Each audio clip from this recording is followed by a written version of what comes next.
Good morning, everyone. Thanks for joining this morning in our Essential Jesus series as we approach the Essential Jesus time of the year, coming up to Christmas. If you're following the readings, we're in Isaiah 52 verse 13 until the end of chapter 53. It's not a long chapter, but it's very familiar and it's very powerful. And the title this morning is The Suffering Servant and the Glory of the Servant as well. It amazes me how many people in the world today, they'll go to horoscopes or they'll go to mediums and they'll listen to the stuff that they say and it's so vague. I'm allowed to say it's a bit rubbish. Oh, I've said it now anyway. Yet they won't go to the Bible, to God's word that's full of prophecies. It's full of predictions.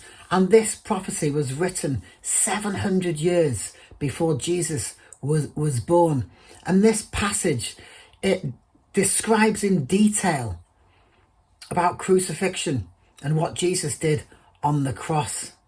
Even though it's so detailed and it's so clearly points to Jesus, the Pharisees, the leaders of Jesus' day, they missed it. And even the disciples missed it as well. But we'll come back to that later. So how does this passage describe Jesus? Let's look at a few of the verses.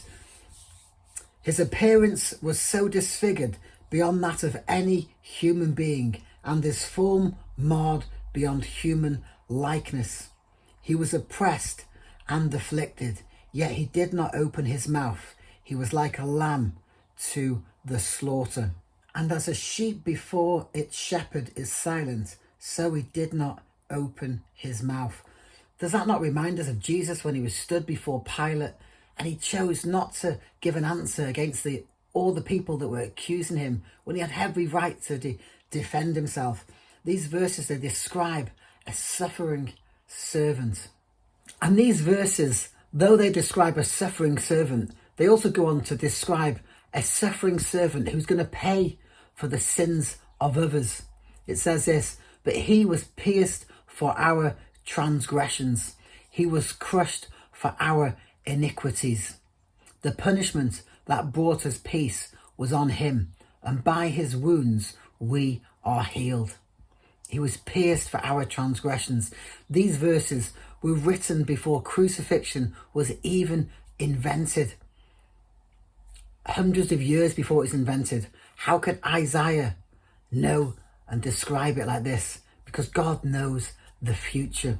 And these verses, they also go on to predict that the suffering servant will be glorified. It says this, after all his suffering, he will see the light of life. How can he see the light of life when he's been pierced and he's been crushed? Only when he can be risen from the grave again will he see the light of day and the light of life, pointing towards Jesus, the suffering servant who will rise from the grave. I'd just like to pull out a couple of applications to leave us with today. As Christians, we believe that Jesus is fully God. He was in heaven at the beginning of time. He created everything. Nothing was created except through him. Yet he chose to become this suffering servant that Isaiah is talking about. He humbled himself. He gave up everything. And he did that for a purpose. He paid the price. He was pierced for our iniquities. And he did that so that we could be set free, so that we could have forgiveness. And we as Christians, we are told to follow his example. He humbled himself. He didn't look for the glory of being God's son. He could have done all sorts of things on earth through the power that he has, but he humbled himself and he became a servant. We should have the same servant mind or the same servant heart. Jesus came to serve. And we see that teaching throughout the New Testament. It's a theme that's picked up. The last will become first. That we should humble ourselves and serve others. Put other people first, the Bible tells us. I've mentioned this recently about in the book of Corinthians. Paul is writing back to them and they're having this argument. Some are saying, I follow Paul, or I follow Apollos, or I follow Peter. And Paul is putting them right. Don't, give glory to man or to lift up man in anything. And Paul says this is how you ought to regard us, as servants of Christ. And the word servants here, it's the Greek translation is galley slaves. Do you know in the films they're the ones that are getting whipped at the bottom of the ship when they're forced to row in the dark, horrible, right at the belly of the ship. And that's what Paul was saying. We are galley slaves, they're servants. And we should have that same mindset. Second point, when Jesus came, the leaders, the religious people of the day, they missed it. They missed all the predictions. They missed all the prophecies. They missed the fact of who Jesus was. And because of that, they missed out on salvation. They missed out on having a personal life transforming relationship with God because they chose to be religious and to be stuck in their ways.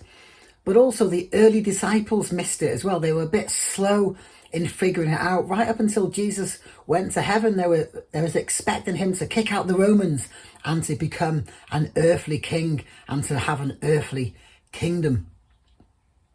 An application to take away today is we have the whole story. We have the end of the story in the Bible. The whole book, it tells us that Jesus is coming back again and that we as his people, we're given clear instructions to be watching and to be ready. And while we are waiting and watching and ready for his return, we're called to share the good news. We're called to invite others to come and see. We're called to invite others to hear the amazing life transforming message of the gospel. That's our command, to just share the good news before he comes back again. I'll leave you with that thought today. Have a great day. God bless everybody. Bye-bye.